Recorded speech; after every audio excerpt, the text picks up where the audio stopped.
so prepare for wizardly combat. I want to show you a trick Mother showed me when you weren't around. And I'll not laugh or fuss that don't feel it.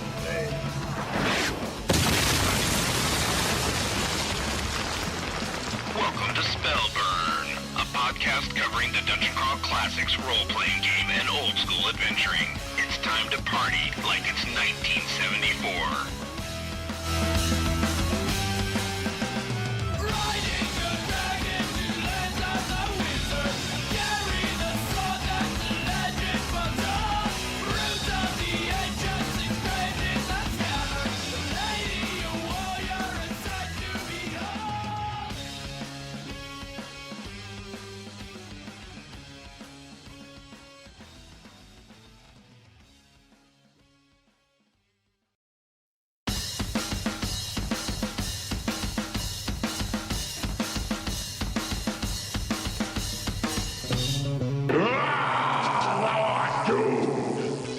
Princess, so prepare for wizardly combat. I want to show you a trick Mother showed me when you weren't around. And I'll not laugh or fuss that don't feel it.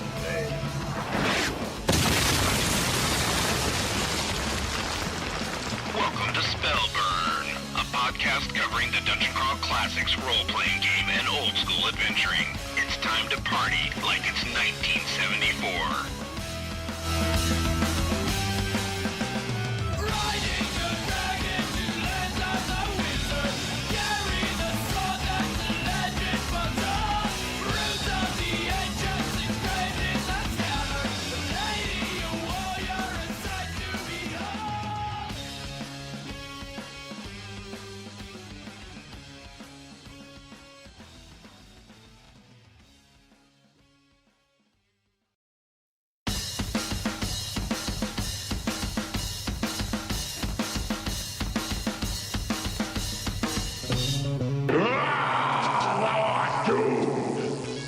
Princess, so prepare for wizardly combat. I want to show you a trick Mother showed me when you weren't around. And I'll not laugh or fuss that don't feel it.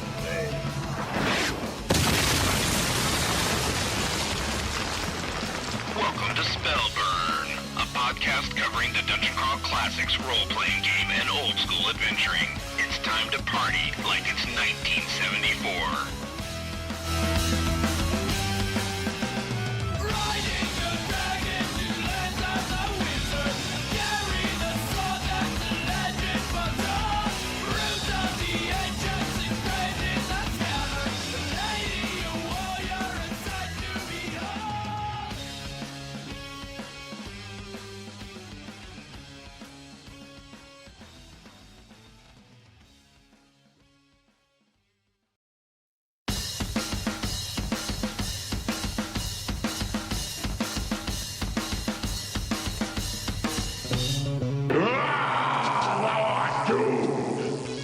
Princess, so prepare for wizardly combat. I want to show you a trick Mother showed me when you weren't around. And I'll not laugh or fuss that don't feel it.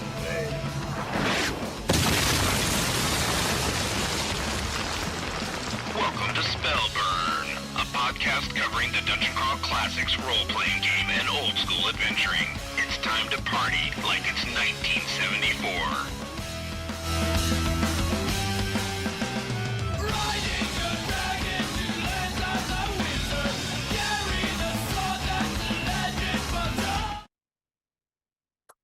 Spellburn! Happy New Year! It's 2026. Hey, there's some sort of Kickstarter going on. We should maybe talk about that. Just when you thought that everything has been done and there's no frontiers, Goodman Games answers the question no one had in their brains, which was, what if we make adventures based on pinball games?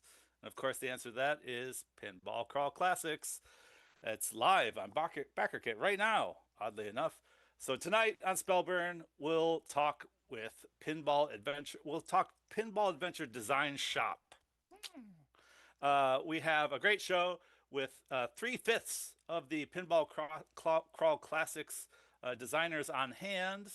I am Judge James, and with me I have the current cast of Judges Jay, Judge Jen, Good evening, everyone. Judge Julian, Hello. and our special guest tonight, Judge Bob. Hey, everybody! They let me back on. I would have you on every month if I could, frankly. We I could mean, just I might be busy next month. Well, we could just make a Judge Brinkman and see who shows up. Ooh, damn it. I love I don't it. know. If it's a work night, it might be past my bedtime. So brace yourselves, people. Let's brace ourselves to go over the tavern. How about that?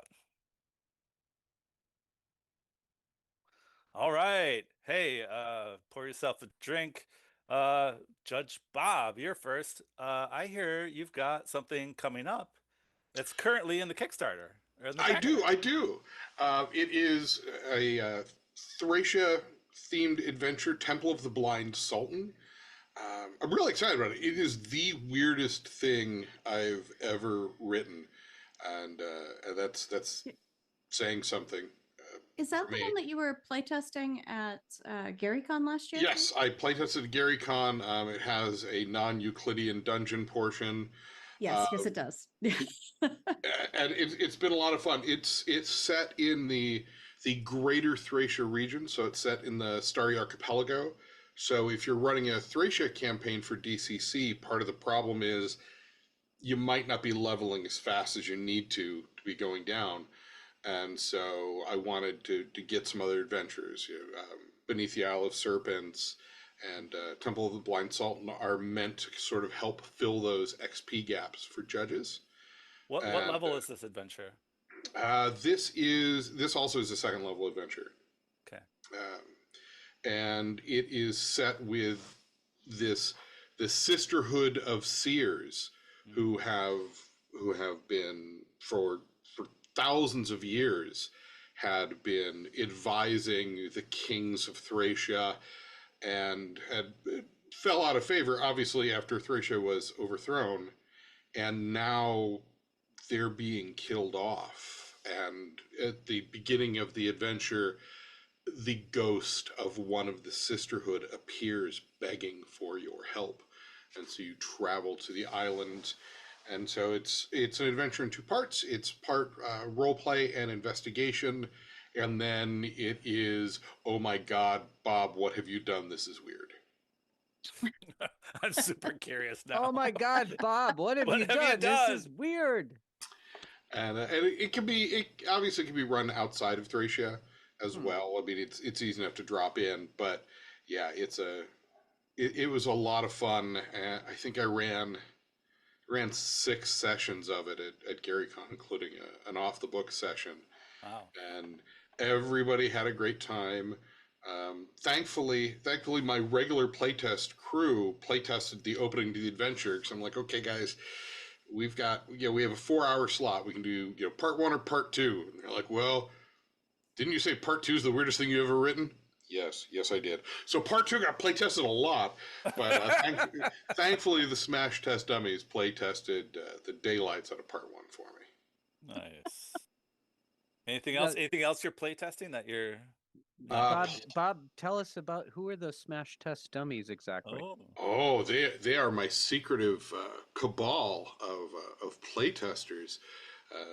You have perhaps seen some of their work. One of them is a builder of small ziggurats. I've got Chase, Jim, Jason, Ryan, and of course Joan are my primaries these days. Okay. It's rotated a little bit, but they are as solid of a crew as you could ever hope for. Nice. Yeah, wasn't Levi part of that as well at one point? Yes, Levi was, and then he had to drop, just like Troy Tucker used to be part of it. So it's rotated through, but it has remained a very, very solid group. And if there's a way to break something, they'll break something. Good group to have. Very good group. Yeah. I don't have anything else that I'm playtesting right now. I've got a whole bunch of things that I'm finishing up writing, but nothing else in playtest right now. All right, all right. Jen, what's happening with you? What's happening recently? I I'm suffering from hubris. I said, "Oh, hey, I could actually take a couple of days off," and life said, "Oh, you'll be sick for it. It won't matter." So, if you see me, sniffing or something, if my voice quality is off, because I know there are those fans out there. Sorry, suck it up, princess. I'm up past my bedtime. You could deal with it. I hear it was your birthday. It was. Thank you. Happy birthday. I'm not sure if maybe that's a psychosomatic part of being sick. Like, oh God, I'm feeling every year of it. Or you just partied really hard?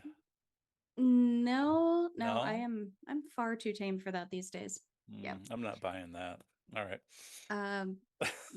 I dare say the weekend prior to my birthday was more eventful, shall we say.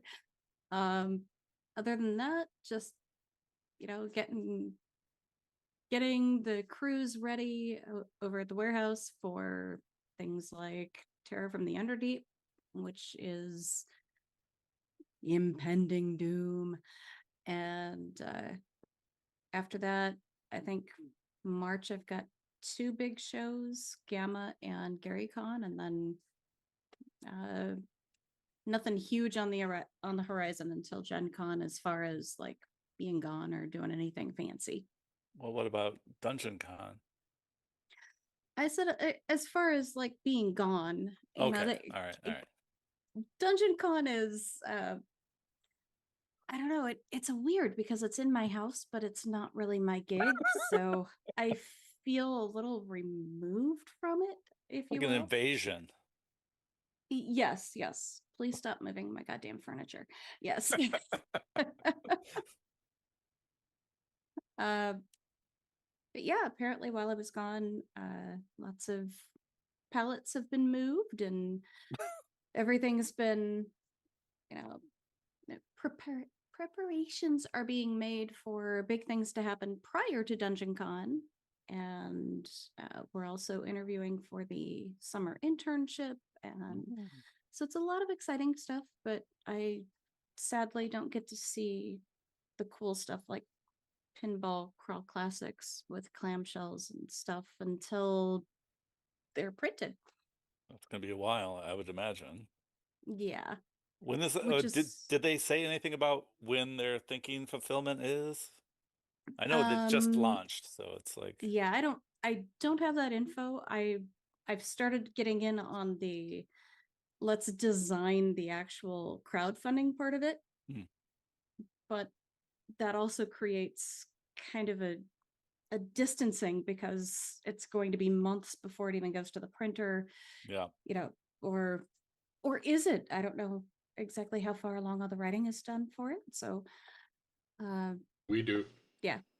Cool. I think I'm done. If only I knew someone I could ask, But the writing, the development passes, the editing, the layout, all that good stuff. I think I can safely say I'm the last one to finish. So I was like kind of busy. Yeah. I was busy with finishing Netcrawl, and I don't know. We might have tied, man. We might have tied. Really? Woo! All right. See, here the whole time I'm thinking I'm the bad guy, like holding up Michael. And, you can be the bad guy. That's fine. Oh yeah, I mean, but you know what I mean. Like you're the last man in the stall. That I'm thinking to myself. But maybe it's you.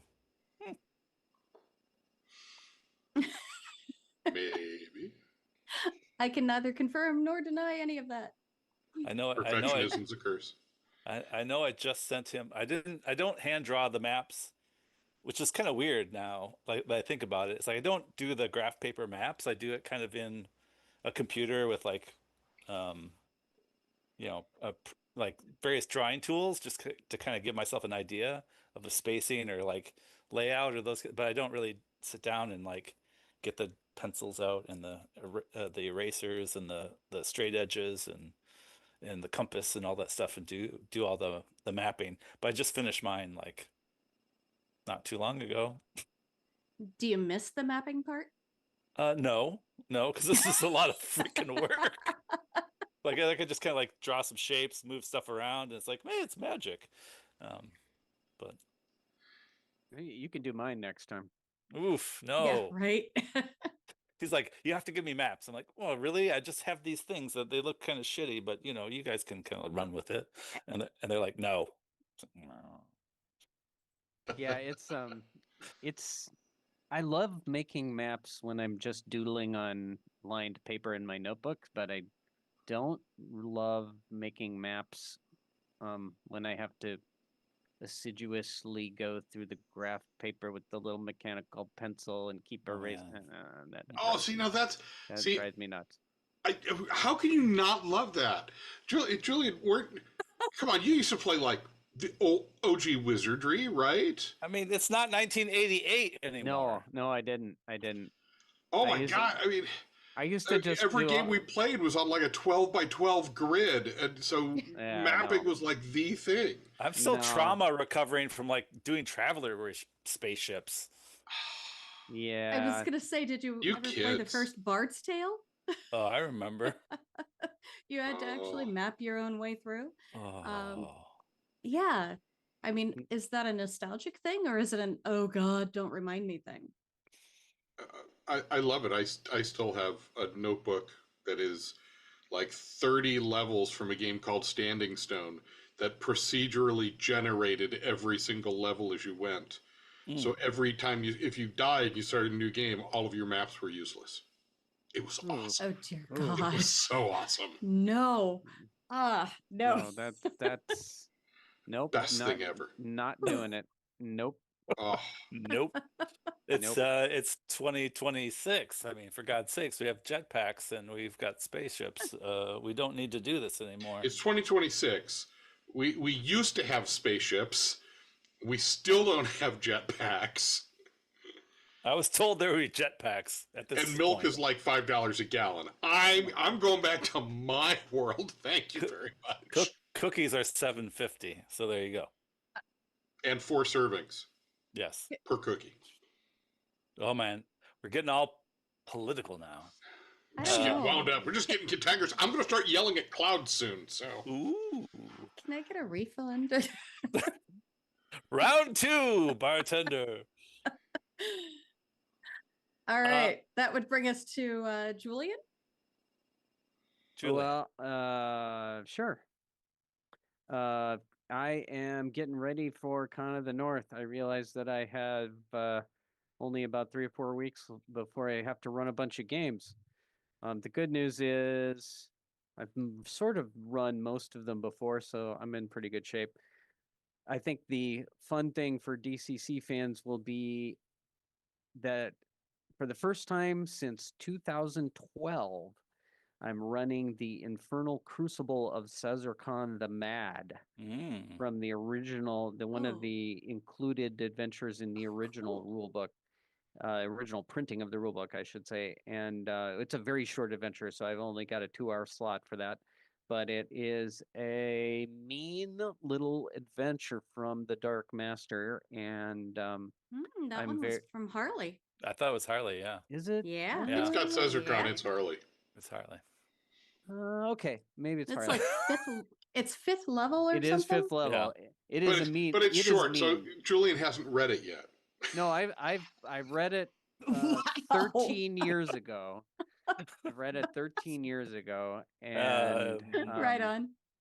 Yeah, you're prepped already. Obviously. Enough said. Yeah. And then running some my Elf Lords funnel and some Carcosa and Hell Knight, which is a whole different game. But that should be kind of fun.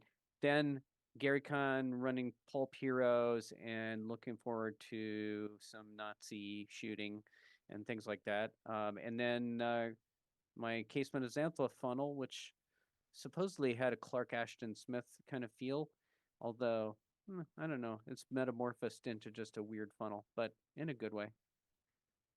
I'm going to be in North Texas, have no idea what I'm going to do. I've been having a bunch of fun playing still in Mr. Judge Daniel Joseph Bishop's Shantopal game on Discord. So we've got kind of a weekly rhythm going for this thing now. I'm playing Jan Solar, now a level 2 warrior with an 18 personality and no other stats above 12. And it's been a hoot. We got a good group on there. And speaking of mapping, this game is so old school that every time you go down into the dungeon, Dan, in his most Dan way, is like, okay, he reads the same room description. It's like playing a text-based game, and then you're like, I go through the East Archway, and then he just reads the next room description. And if you go back to the first room, he just reads the first room description. Like And Zork. Yeah. So Julian, what you have to do is you have to type brief. You're set on maximum verbosity right now. You're set on verbose. You need to go to brief. Right. So anyway, no, but it's been super fun. And then of course I get to be the smart aleck and be like, hey Dan, every time I go to the bus stop 2 blocks away, I have to stop and think about it every time I get to a new street, and then cross the street, and then go up at the corner, and then I carefully look around and examine everything and decide which way to go. Also, anyway. inventory. What do I have? You're an amazing twisty passages all alike. Yeah, it's but it has been super fun. We have really good players. I saw one of the coolest things last week. One of our players dumped 16 points of luck on a cleric to make his turn check. Wow. And the cleric rolled a 16, so we got a 32 turn check. That was probably a TPK of 8 characters if we had not got that roll and the luck. Wow. What level was the baddie?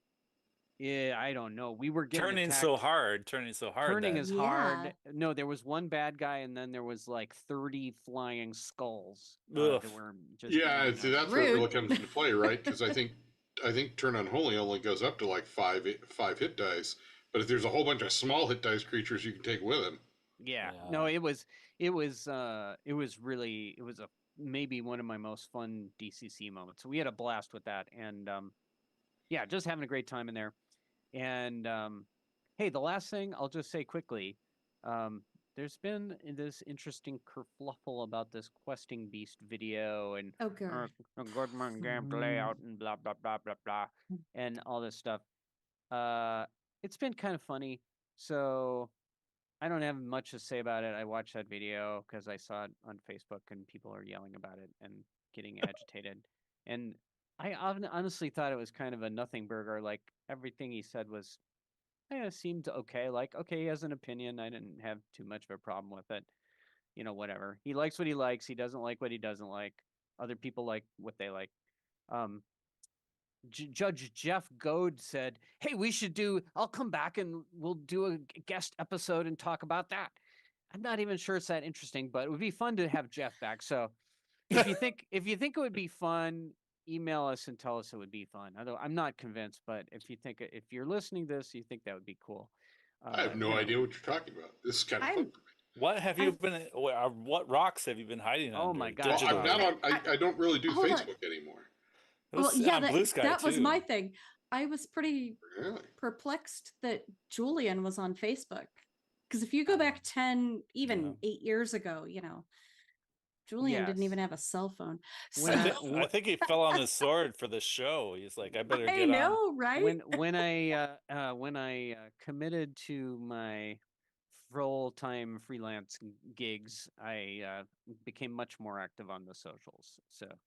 Yeah, I've become less active because it's less distraction from writing. Well, if only I had enough work like you do, Bob, I might. Well, I mean, case in point, whatever this questing beast video is, right? It's completely passing by. It hasn't interrupted me one bit. I honestly don't think you've missed that much. Anyway, but if people are interested, we might talk about it. It's not that interesting, but. Long story short, we do things the way in a very classic mode, and I think that's kind of that. So whatever. And if you want to yuck the go ahead. Yeah, whatever. It's your life. Yeah. Well, at the end of the day, Julian, you're right. Without even having seen the video, I mean, the key is people like what they like, they don't like what they don't like. Yeah. And I think just as a gaming community as a whole, We just need to learn to shut the hell up and let people enjoy what they enjoy, and Yeah, not try and Yeah. make people feel inferior because we like something. Like well, type that thing out and then just delete it. It's gonna be to okay. well, to be fair, I think his, he wasn't super Okay, negative. I dig No. that. He was Well, pretty again, he I was don't know. pretty professional. It was more like doing a review and saying, here's what I liked and here's what I didn't like. He also talked about our fantastic art. He spotlighted a Doug picture and actually showed the originally, I mean, all this cool, it was not an entirely negative thing, and it was not a hit piece, I wouldn't say. And he was also measured and professional about stuff. So that's I just think it. Like, I'm not even upset. Like, it's Well, like, yeah, then you're right. It really is. It's another thing where it's if he's doing a legitimate review based on his opinions and it's not a hit piece, there's really nothing to discuss, right? I mean, my that's God, I've read some reviews of my stuff that have made me wince, but a lot of time it's actually decent criticism one way or another from a particular facet of the community. yeah. I So- mean, enough said. I I will say the community has already done a pretty good job of rebutting, Yeah. and thank you. My Yeah. my You my know, favorite that's all my, we could say is my thanks. favorite thing was the guy who said, let's get back to talking about nice, easy things like I'm gonna go get some of those hot dogs from Costco. Or You you know, know, hey, please enjoy this AI free piece of art. yeah, You know? right. Yeah. Anyway, enough about that. If people are interested, let us know, and maybe we could have a little more discussion. But Chit chat enough with said. Jeff Goad. That'd be fun. Chit chat with Jeff Goad, DJ Jazzy Jeff. So, James, you're I'm pouring you the last drink. You're up. Thank you, sir. Well, Netcrawl is steaming out of like the whole fulfillment thing is coming to an end. So I just packed up about, I don't know, 300 pounds of books. I can't remember. Yeah, 300 pounds of books. Sent them to my guy in Canada. Actually, he has like he has a spot on the U.S. side, so I ship it to New York, and then he comes by and picks the stuff up and takes it into Canada. So, Ratty Incantati, which is a web store in Canada, they're gonna help me with fulfillment, which is, if I think about like kind of the landscape right now and how absolutely unbelievable it is, like to ship out books to international countries right now from the US, I should be gouging my eyes out with the problems that I would probably have. Yeah. So I feel your pains. yeah. So I kind of like reached out to Ratty and Cantati. I said, I know you're doing all this stuff. I know you're doing all this, carrying a lot of U.S. books into indie books into the Canada market, and would you help me mail all of my international packages out of Canada to avoid tariffs and being a pariah state and all sorts of bad things. So they're going to do that. There's about 50 backers left to go on the international side. So I've shipped everything to New York. He's going to pick it up. He's going to start sending out the boxes. I'm excited to see this kind of all, the last stages of the Netcrawl project, our crowdfunding campaign, are coming to a close, which is great. Also, I'll be at TotalCon in Marlborough, Massachusetts, February 19th, I think is the date. So I'll be out there in New England. I'll get to see Joey Royale and Levi Combs and a bunch of East Coast guys. It'll be a lot of fun. So I'm really looking forward to that. And then, yeah, and also I might do some talks at a university, which would be crazy. Whoa. Yeah. Do tell. Just some like, 30 years ago, almost 40 years ago. Good Lord. It's like Yeah. high school, it's your friends, your mates, back in the day, you're doing dumb stuff. And then he's become a professor of like like communication and like game design theory and that kind of stuff. And he's out in like Fitchburg State, which is somewhere near Boston, and Marlborough is also near Boston.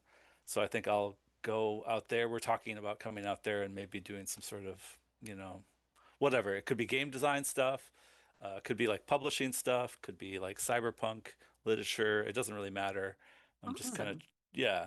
So a good chance to get back to my academic roots because, I did that medieval studies degree back in college, and I was like this close to going to like getting going to the doctorate path and getting a doctor of medieval history or some madness that would be not Yeah. paying well, Ooh. nor would I have any jobs. But like kind of like getting back into the academia side that I really did like love. Like it wasn't the worst thing in the universe to read stuff and do synthesis and think about things. So it'd be fun to think about that, do that in kind of like a game space or like science fiction, speculative literature kind of space at these universities. So that's kind of something I'm trying out.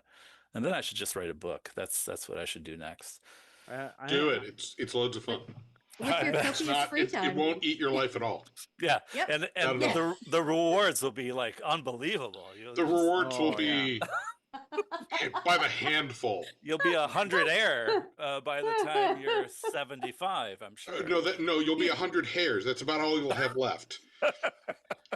You, how does Stephen Newton say it? You can buy tens of lattes. Yeah. Tens Maybe of even lattes. fives. A lot. Yeah. Yeah. So I'm already prepping for retirement here and a really like sad state of like rubbing gravel in my hair by the side of the road for lunch kind of retirement. You need a retirement plan like mine. Die in my chair while working. That's my retirement plan. Perfect. There is always college crawl classics, James. Just saying. Oh my lord, no.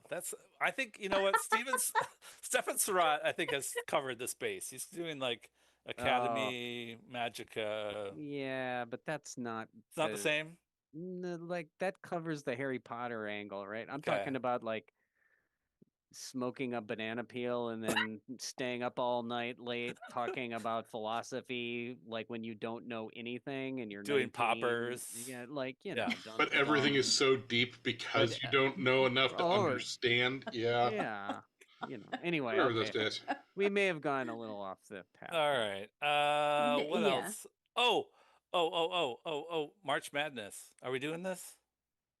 Are we You're gonna in do March charge of Madness? March. I'm in charge of Feb. So I'm whatever you say. I'm just like trying to play this up for the crowd a little bit. Could you play along? Woo! March Madness! I mean, Are we doing this? March Madness? Hell yeah. Okay. now that I understand it a little bit better. I learned things too, like Corey Okay. DM Kojo was saying like there's a system of like blah blah blah like progressive points or whatever for deeper in the rounds. I'm like, Oh God. I don't think I'm not a sports ball guy, but So that what sounds we've cool. learned is to have somebody else put the Google form together. Oh, I like that. I like it.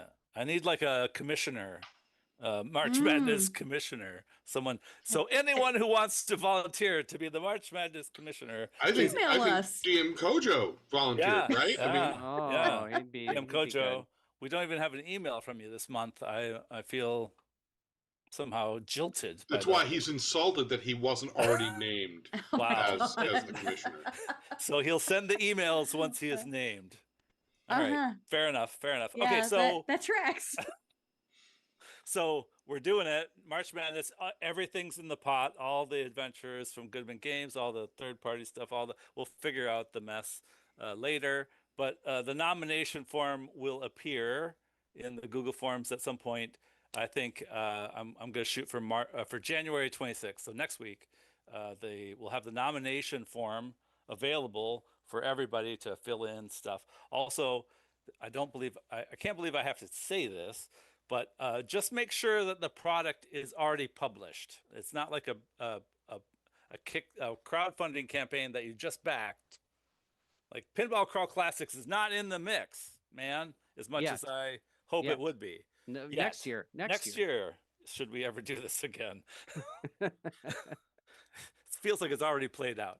But so next year, like, who knows?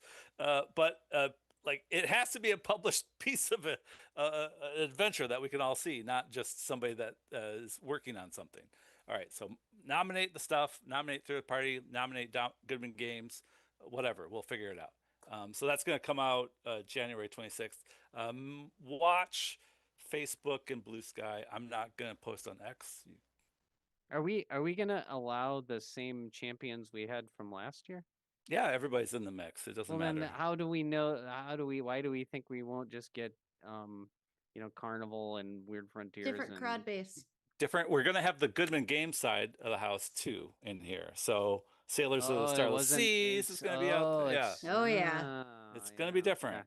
We're mixing it up. Or maybe not. But anyway, it'll be Who interesting. knows? either way. Maybe just Carnival of the Damned wins again. That'd be amazing. Yeah. Okay. No, I see the intrigue Go, you're David. adding in here. The David dynasty Yeah, begins. yeah. Can he repeat? Is he the Tom Brady of DCC? We'll find out. Wow. Oh, good gravy. Don't All even right. write this stuff. How- You guys are How amazing. long have we spent on this? I don't know. All right, let's get the heck out of the tavern because it's obvious we're inebriated at this point, and let's go over to the crowd burn. All right, who's taking the first one? I'll do it. Why not? Well, no. Should I do this one because I have the next one, right? I have like all of these. Well, Okay. I have a couple. I'll take a couple. they're all yours. Well, there. Okay, Jen. I can't read today, so Okay, Bob. literally. Bob's first. Bob, you're our guest. We're going to put you on the spot. You have to do the first crowd burn. entry. Sure thing. Old School Adventures and Pinball Crawl Classics is live right now on BackerKit. There's lots of additional side quests. It runs through February 11th. And let's see, so there's Old School Adventures, Shadow and Flame, DCC 113, Temple of the Blind Sultan. Oh yeah. Ooh. DCC Dying Earth number 11, the Archdahaka of the Dying Earth. That's you and me. XCC 7, Save X Crawl. MCC Archive Adventure Volume 1. And one of the first, other than the stuff that I wrote for the core book, the earliest MCC work I did was picking the tables and laying out the MCC judges screen, and it's got a thick cardstock version that is going to be available during the crowdfunder. Now I know who to get to sign the MCC screen. It was have fun. these? Doing a judges screen was really kind of fun to lay out. And the Archdahaka of the Dying Earth, that is the tournament adventure, right? Yeah. Yeah. It is the tournament. It's also being published as I want to say level 1 or level 0 adventure. So you don't have to play it as if it was the tournament. Weird. Oh, interesting. Did you write Yeah. wrote one of the rooms in there? Oh right? yeah. Yeah. Yep. And I did too. I remember editing it, but it was ages ago. It was a long time ago. Yeah. Yep. I remember playtesting at a GaryCon with an open bar, but that's another question. Oh, I remember that yeah. too. That was a lot Yeah. of fun. Yeah. Anyway, So, okay. so yes, in conclusion, that particular crowdfunder going on right now, it's already well on its way into unlocking bonus content. As a matter of fact, VTT for Temple of the Blind Sultan has been unlocked, and there's all sorts of goodies coming. We're You like at wanna hop 150. in, right? I mean, it's Yeah. a good crowdfunder. You want to hop in. And we're going to talk more about it later in the show. And then that's going to, it's like the appetizer right now. Then the main entree later. Amuse-bouche. Yes, exactly. That is my part. All right. Julian, tell us about, not in a nepotistic way, about the next one. I'm going full Nepo. Forget Yes! that. I'm Captain. Wow. You've heard of Captain Nemo? I'm Captain Nepo. You know, I'm plunged. I'm taking the plunge. I don't care. Do it. Anyway, hey, 10th Doomstar is a level 10 DCC adventure that I've been working on literally for years. It's coming out with Dragon Peak from Stefan Surratt and launched just today. It's already funded, happy to say. We're having a pretty good start. And this is the first traditional 10th level adventure for DCC RPG. It's basically a temple in the jungle, blah blah blah, traditional crawl, I would say, except that it's 10th level, so your players are basically demigods. There are pre-gens in there, so that you don't have to actually make 10th level characters and worry about that. You can give them to your characters, drop it, and go. And you get to determine, whoever wins at the end, and depending on how things shake out, you get to determine if what's the alignment for your world for the next 9,999 years. So there are some stakes there, which you could even bring into your campaigns and other stuff.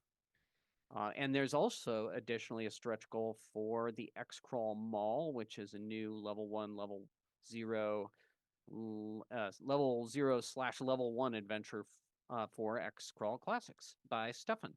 So, which I don't know anything about, which I'd be pretty psyched to see that as well. So, that has launched today, and it ends on Feb 23rd. So get in there. Get in there. I was the 10th backer. The 10th backer. 10th. And the 10th Doomstar. Whoa. The 10th level adventure. I feel. Nice. That's, by the way, there are some other 10th level adventures. It's sort of non-traditional. And I think Feb, we might do a high level adventure episode and talk about those in more detail, because they're totally actually should. quite interesting. And then there's Colossus Arise, which I don't think gets enough attention, but is a freaking great adventure by Harley. Gonna get some attention tonight. Yeah. Yes, it did. See what you did there. Yeah. So anyway, jump on the train and let's move on. Who wants to take our next GFA here? You want to do it, Jen? I can try to read that. I'll do the last two. Sorry. Yeah, as mentioned, sick, focus, not there. But they're nice big letters here, so I can dig this. It's the Gong Farmer's Almanac 2026. Are you sure? Yes. Okay. It's coming. Is 2025 fully published and everything? They had 3 issues. They were like only at Gen Con.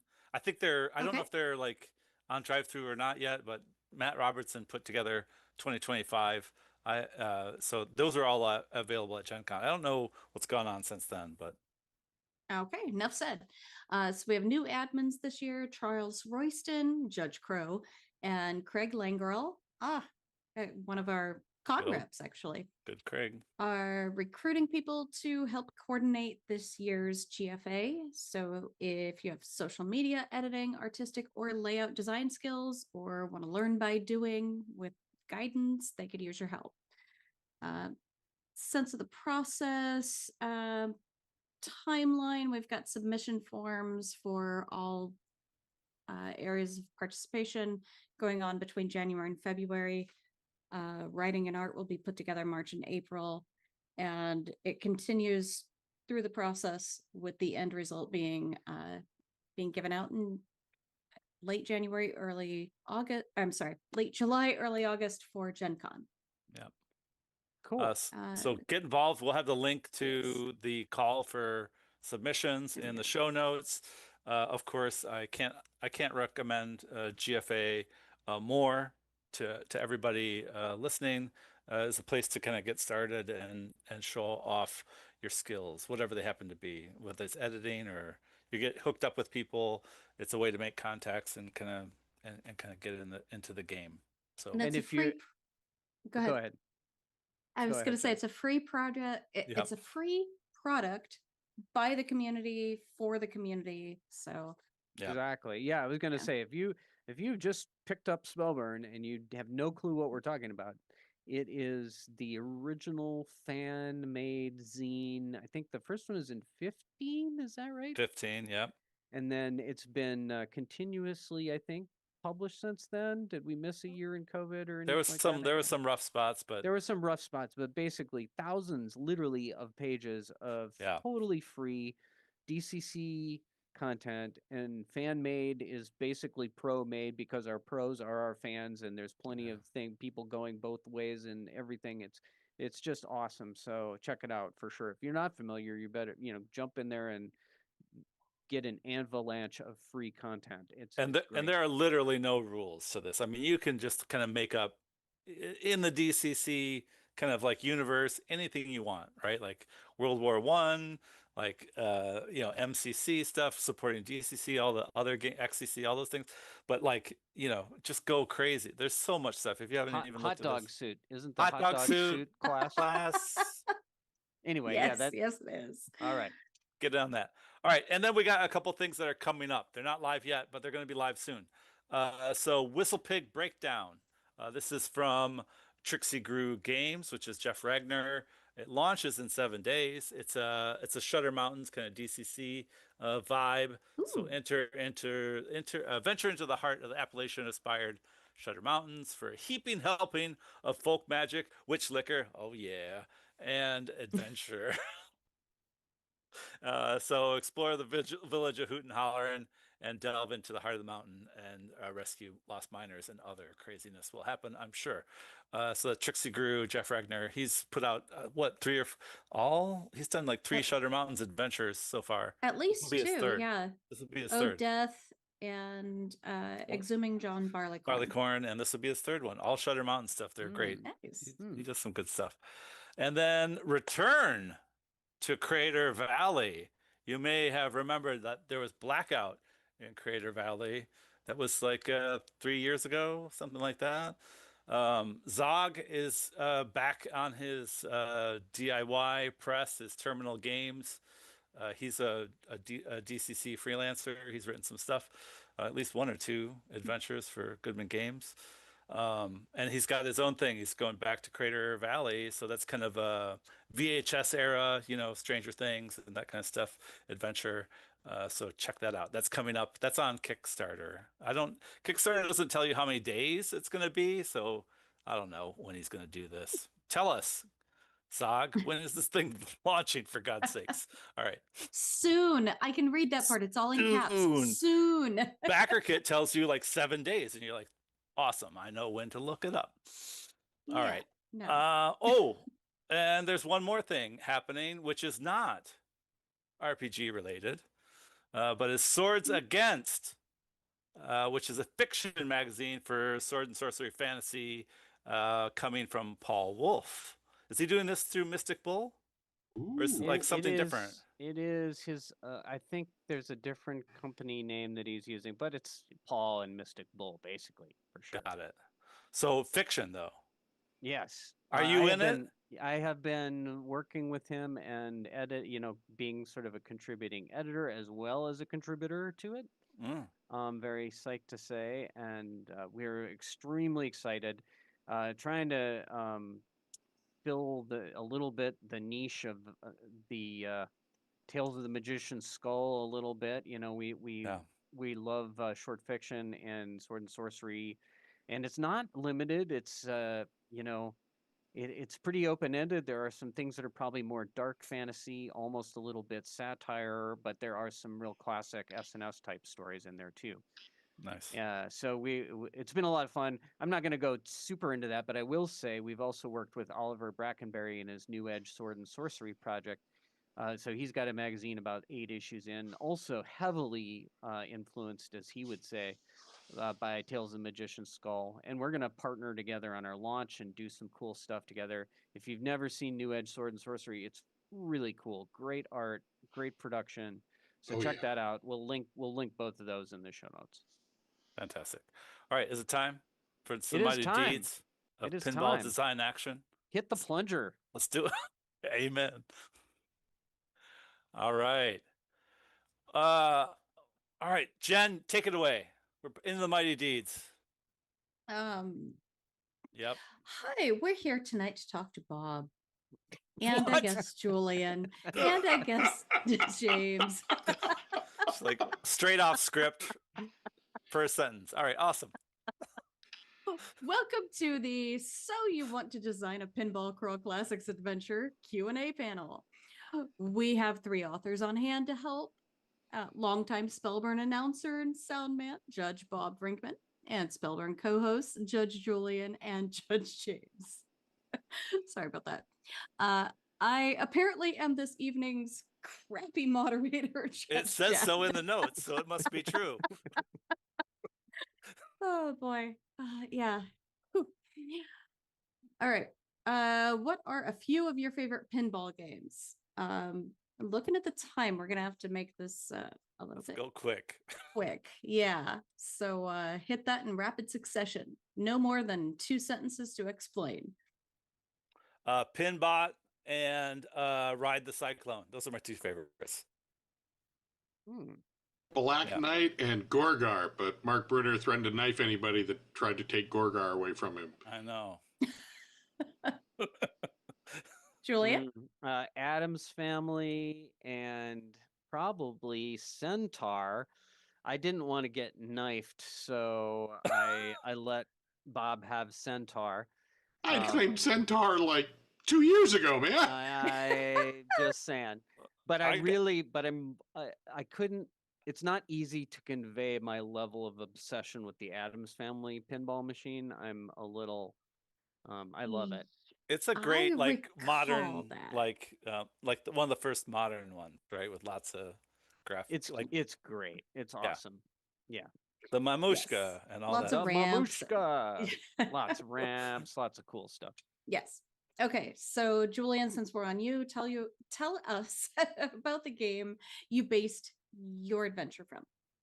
Yeah, so I'm doing Embryon, and it's got a human guy in a very sci-fi looking thing with like a helmet and a skin tight suit and goggles or something. He looks like sort of a Logan's Run type of dude or something, and then he's standing next to a bubble, like a giant ovum or something that has this weird like red woman with a weird head. She's like, you can see that it's a female full-grown woman, but she looks kind of like an female alien woman. And there's no real clue as to what's going on in this game. Why are these? So give us the back cover pitch for your adventure. Oh, it's, so mine is an MCC Mutant Crawl Classics adventure, and it is, the characters awaken in S complex, and it is an old complex of techno-futurism that's been abandoned and beset by radiation. So some of them are mutated, some of them not. There's androids going crazy and killing everybody, and they've got to either conquer this wing of S complex, which is totally underground and totally metal and an enclosed area, deal with the factions and either try to get out or take it all over. Okay. Bob, you obviously did Centaur. I did Centaur. Centaur, first of all, has this beautiful black and white art, and Centaur, when you listen to the voice from the game, Centaur is most definitely the villain of the story, and it deals with the 4 power orbs, which you can try and collect while playing the pinball game. So that's the game that I did. The back cover pitch, about a week ago, the 4 power orbs were stolen from across the wastes, and the world has turned monochromatic. The colors have bled from the skies and have bled from everything. And so you travel to Echo Canyon, where strange chimes and bells echo above, so that you can fight Centaur and his Centaurians and reclaim the power orbs and stop him from building his army to ride out across the wastes and conquer everything. Very nice. I love it. James? Swords of Fury. It's a 1988 game. It has a Lion Man on it, which is that Thundercats was out around then too? Who knows? It's best I can tell, it's a game about freeing some titans. So you put some balls in some spots, some multi-ball action, and then you free all the titans, and then of course you get lots of points. The back of the cover thing is so it's a DCC adventure. It's for 5th level. It's you have to It's in 2 quests. You have to uh, return the stolen powers back to Avenger, which is the main sword character of the adventure. You have to take all the powers from these mutant ogres, and this is all kind of like part of the game. You have to go to this like magic tunnel thing, and like all the letters, magic, and then you get all the powers. And Avenger is amazing, and then you have to go defeat a Balrog to free the imprisoned Titans at the bottom, and then the multi-balls happen. I don't. There's no multi-balls in the adventure. Just I want to make that clear. But that's Well, I'm not gonna ever read that Lame. adventure. I mean, Lame. there are a lot. We'll talk about this later. There's some action. There's some balls. Let me just put it that way. okay. Okay. So, what was challenging about writing this adventure based on the prompt of the pinball game, James? Oh, well, I think it seemed really easy at the start of it, like do a pinball game adventure, and you're like, oh, that's fine, and then then you're looking at the source material, which is the playing field and the back glass, and that's about it. So like you write out that kind of the the arc of the plot, and that was really short. And then you're like, wait a minute, I've got like 8,000 more words to go. And yeah, so finding some stuff to bring to this very, it's like, you're gonna sit down and put the quarters in and do the things, and then you're gonna go home to the next, you're gonna go to the next game. So yeah, like, just kind of like supplying that universe with more stuff, right? So that it kind of fills it out to the adventure length was probably one of the challenging bits. What about you, Julian? Yeah, pass it to Julian there. It was challenging in the sense that I had to decide what the heck is going on. There's not a lot of cues. I very much inspired by the artwork, and that's kind of the main meta plot that runs through the S complex thing that's in Embryon, is these red ladies, and why are they being birthed out of these eggs, and who is the dude standing by her, and all that jazz. So I just kept answering those questions. Well, who's the red lady? Well, who's that guy? Well, why are these red ladies there? And all that kind of stuff. And I just kept like a 5-year-old kept asking questions and then kept answering the questions, and then it sort of worked from there. But you had to make that up out of the whole cloth. Yeah. And once I just decided that I was going to jump off those points and write an MCC adventure I liked, then it became a lot easier. Okay. Bob, same question. So I think I had an advantage because I first became aware of this project like 3 or 4 years ago. It was before the trip to the Vance Mans. Wow. And so I mean, so I had Centaur picked out. I went through all of the promotional materials.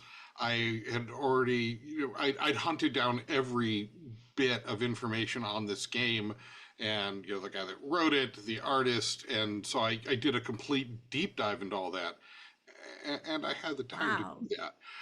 So and then when I looked at the playfield, I'm like, well, this is, I want to do an outdoor adventure. This is my map.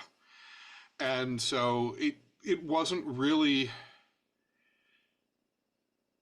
creating the adventure wasn't challenging. Fine tuning it was, right? Trying to get as many of the Centaur details and get that feeling right, because it's easy just to write an adventure, but when you're writing an adventure based on something, you've got to really try and hit those notes and get it right, so that people like Julian don't knife me in the back saying I should have been given Centaur,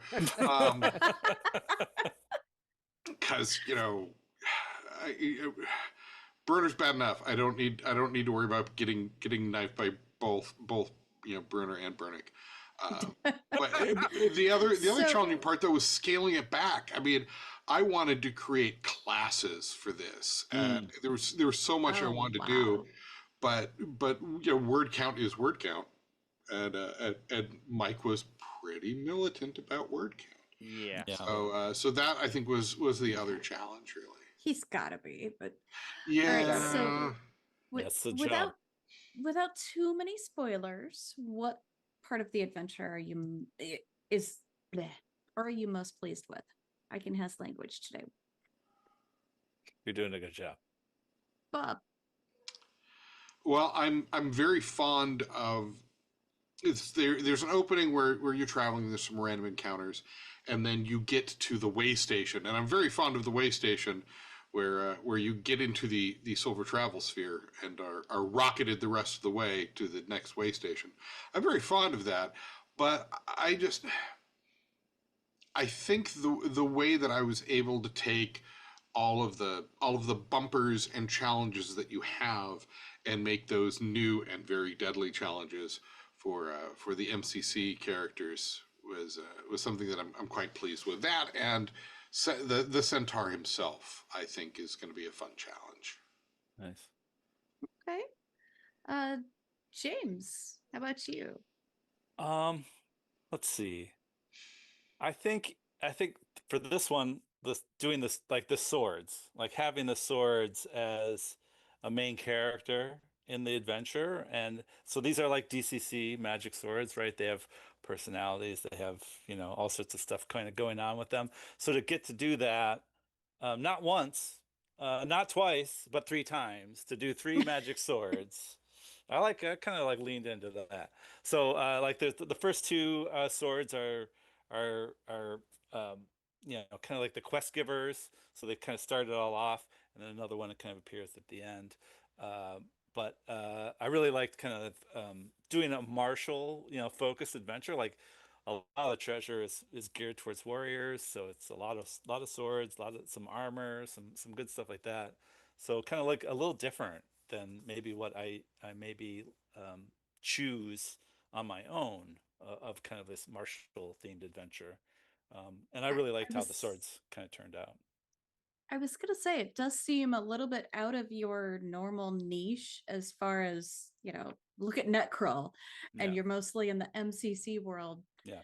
Was that part of the challenge for you as well? No, I love doing the DCC side of the house, for sure. I mean, like that's Right on. bread and butter, the fantasy kind of stuff. Um, it was just kind of like given the kind of that challenge or that situation where you're like, this is going to be, one for the fighters, one for the warriors. This is going to be like the one where they're like, yes, we got some good stuff out of this one. So, and it's a higher level adventure too, so that's going to be fun to see how that plays out. Oh, Fifth level. Interesting. yeah. What level are you? It's fifth level for Okay. Swords of Fear. Wow. Woo. Yeah, you get some like level for MCC or for DCC. for Okay. DCC. Cool. Yeah. Yeah. Nice. All right, Julian. Again, without too many spoilers. Right. Which part are you most pleased with the way it turned out? I think the thing I like about this is it's really not very linear. You probably sort of end up in the same place every time you play it if you get to the end.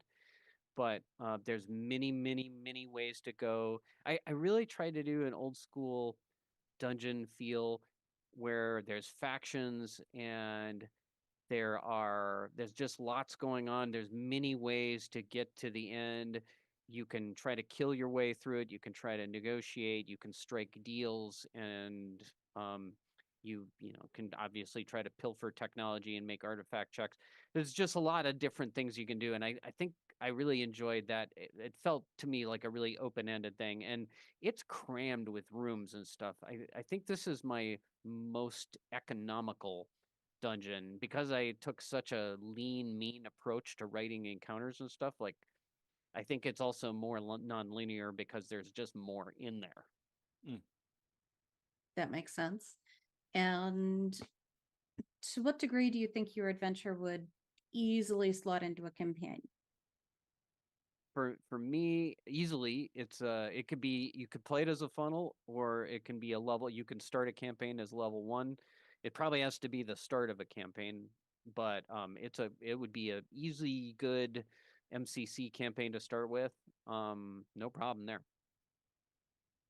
How about you, Bob? What would you say for that one? Well, it's meant to take place shortly after your coming of age ceremony, right? So you've gone through your MCC funnel, so it's a great way to kick things off.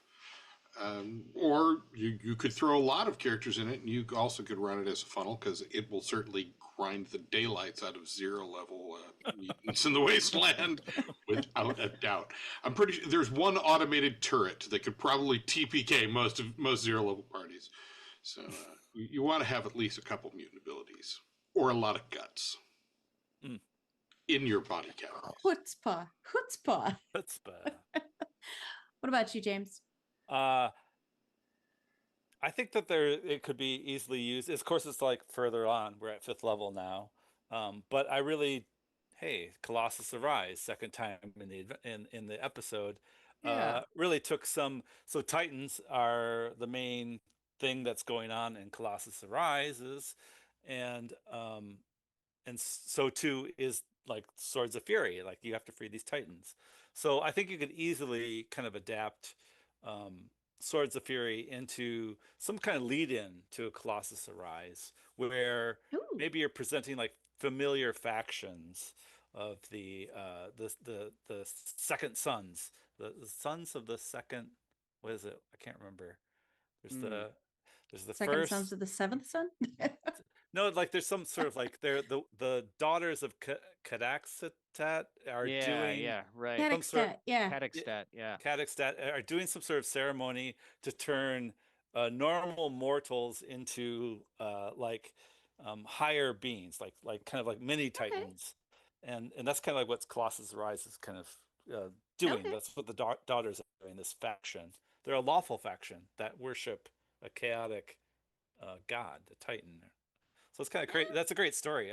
Yeah. It is something to check out. That 8th level adventure is fantastic. So I think with a little bit of tweaking, you could easily put kind of Swords of Fury as a lead in, with some adventures in between to Colossus Arises. All right. And I'm going to switch the last two questions real quick because I want to stay in this feel. Julian, if you could license a pinball game for another PCC adventure, which one would it be? Adam's Family. No. I don't think we could get that. I doubt we could get that IP. If we can get any IP like that, then I would go with the Pulp Fiction pinball machine, which is a great machine, by the way. Okay. And I would love to do a Pulp Fiction adventure. But assuming not IP, I would go with Circus Voltaire, which could be tremendous fun. Also a fantastic machine. Yeah, wow. Bob, what would you think? So I would, despite my love for Black Knight, I think I would either go with Bally's Lost World, which is a phenomenal. It's another case of amazing sword and sorcery art and playfield, or a game that I recently discovered the existence of, Centaur 2. Although it probably wouldn't be a great financial bit, since all they did was they slapped a Roman numeral 2 on the back glass. But it would allow me to write a sequel to Centaur Awaken. So I could write more with that because there's plenty of places to go. So those would be my two choices. That's hilarious. I would do. I'm in love with Pinbot, so I would do Pinbot somehow. It'd be maybe it's an maybe it's a netcrawl game, maybe it's an XCC game, but like that whole like the panel and you've got to open Pinbot up, and then I don't know. It's just I love that game. Yeah, Circus Voltaire would be an XCC game, right? Because you'd have to do circus tricks. It could be super cool, actually. Well, that's a perfect lead into the final question in this particular slurry. For my point, my little adventure here as a anyway. You're the moderator, Jen. You're the Pinball Classics moderator. We'll get you a tag. Ooh, I wish I was in my game for this. Each adventure is either DCC or MCC, at least between the three of you. Actually, for the whole box set, it's either okay. Yeah, so those are the only two represented. Okay. Yep. Yes. How easy do you think it would be to adapt your games, your adventures to another CC game? I think it'd be very easy. I mean, MCC, right? The core book already has rules for converting things back and forth. And adventure-wise, I think the theme, right? Strange magical orbs have been stolen that are drawing power and color from the world. That's not really MCC specific. Sure, there is there's an amount of technology and ogre motorcycle hybrids, but there's robots in DCC, so I think it all works. Yeah. James? I think if I had to choose one, X Crawl Classics would be a really good one. It's point crawl setup. Swords of Fury is. Titans are like a Roman Greek thing, so it'd be pretty easy to kind of shoehorn into Brendan's Western world kind of mythology. Yeah, and then the point crawl aspect where you're going from kind of room to room. You're kind of getting teleported, so it'd feel very much like a DJ kind of setup where you're kind of being shoveled off from place to place. Cool. Julian? I think it would be a very easy shift to DCC for my Embryon game. It would just be a really weird DCC game in terms of being all an underground, like metal, futuro tech. What about Dying Earth? Oh, yeah, it would. Well, that would be a pretty good one. Yeah, X Crawl would be probably a little tricky because it's a hard adventure to fight your way through. There's not a ton of puzzly type stuff, but if you are just being hostile and like the crowd's cheering you on to go for the jugular, you're gonna die because you've got to do some you got to do some running away and you got to do some negotiating and that kind of stuff. Right on. All right. Are you ready for a game? I'm ready. You guys are ready. You're not good at this. I'm ready. Bring it. All right. So let's do a game. Let's do like does your adventure ever, like they all these people put on Facebook, like how many things do you like to eat, or are you a picky eater? Count it all up, whatever.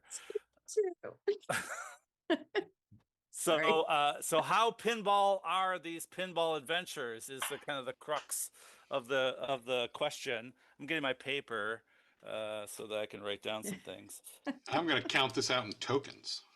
Count it out in tokens. All right. So the idea is like that list, right? Like, have you ever like been in jail or all those things that they do on the Facebook? Do you have a tattoo? Yeah. Do you have a tattoo? So so I'm going to read off a bunch of things. You just make a little tick mark for everyone that's true.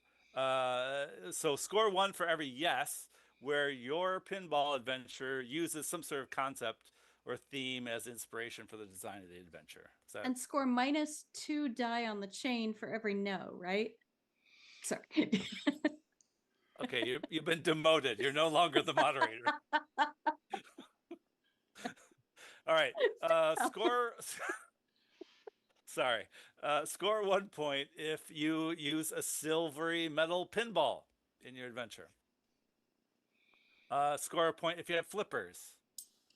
Score a point if you have a plunger kind of thing going on. Score a point if you're using the playfield in some way.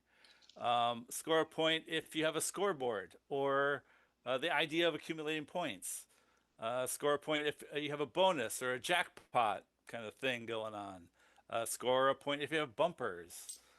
Score a point if you have like pop-up bumpers, like the mushroom things. A kickback, that's where they push the ball. You're going to go out, and then the game pushes you back into play. The ball back, a kickback. Score a point if you have that. Score a point if you have like habit trails. Does everyone know what a habit trail is? That's the things where they're like the tubes where the ball shoots around. The wire cages. Yeah, the wire cages. Hamsters. Yeah, hamsters. Score a point if you have like multi-ball, whatever that is. I don't know. If you have like match or replay, ramps, tilt, targets or drop targets, spelling a word or a number of targets in order to like do something in your adventure, spinners, Pegs or posts. Lanes, like the in lane and the out lane and orbits and that kind of stuff. If you don't know what I'm talking about, you should really get up on your pinball classics. Okay. Fair enough. Magnetic effects. Remember games where like the magnet would like pull your ball like Oh, yeah. halfway across the thing. If you have any magnetic effects, give yourself a point. Skill shots, combo shots, the drain. What's the drain? That's Ooh. where the ball goes at the That's end where of the your ball goes. game. Wow, That's yeah. the end, that Womp. ends the ball. My mortal enemy. Exactly right. If you have like coins, like coin op, whatever, or if you have some buttons. All right. So who had the most points? I got like 14. Wow. No, I had 5. I had 5. 5. 5. I did not treat this 20. as a 20. I did not treat this as a literal thing. But I did have two things that you guys that are not on this list. What? Oh.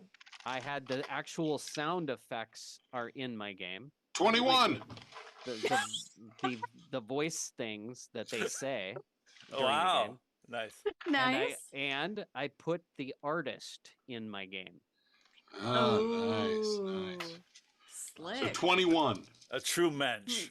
All right. Bob, Brigman, Centaur, Adventure, the most pinball out of the 3 that are here. We'll ask Brendan and Mark to evaluate themselves and turn that in. I don't know. Maybe we won't. Oh yeah. No, I think that'd be a really fun follow-up for next month. It would be. All right. We're over time. Well, it's over time, so I must as well just You think? close this out, right? All right. Well, All right. I for one can't wait to hear the sound chip and any other soundtracks Oh my that God. end Yeah. up surfacing as a result of all this. That deluxe clamshell thing is worth it. We talk a lot on our last episode 150 about the production of the box, the sound chip that like it because it's going to look like Gorgar and it'll be like Gorgar kill and all that. And so rather than rehash that, if you haven't heard episode 150 with the Dark Master, go check it out because that's a lot of fun. It was a good show. All right. Thanks, everybody. I'll lead us out of this sucker. All right.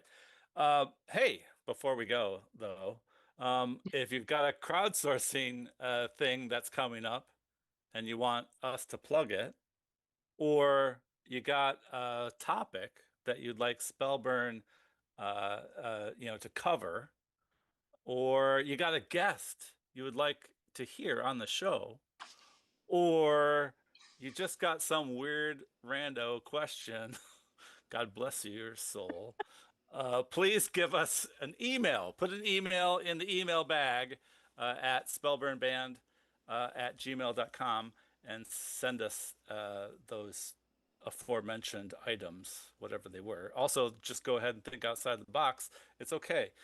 Nice to know I'm not the only one getting punchy here. It's late. Okay. We're old. We're old and it's late, and we've been talking about pinball. Oh, go back to bed, Grandpa. All right. Spellburn tokens. Spellburn is now live streamed. If you haven't come to this conclusion already on your own, on the Goodman Games YouTube channel, there's a link for that. Check out the Goodman Games YouTube for the next scheduled appearance of Spellburn. It's a secret right now. And then mega thanks, of course, to Glitter Wizard, Loot the Body, and St. Karloff for permission to use their music. God bless you, boys. And always thanks to patron AI Judge Jim, and for all the hosting and the maintenance and the help, and of course our Judge Bob for all the help editing and doing sound things. You're the best. Thank you. And I get to say it in person. Well, you're welcome. And if you're listening and you find some issues, like an episode's gone, hey, we have an email. Maybe you've heard of it. It's the Spellburnband at gmail.com. And of course, this episode will be on the podcast very soon at spellburn.com. Heal up, burners. I'll see you next month on the Spellburn. Game on.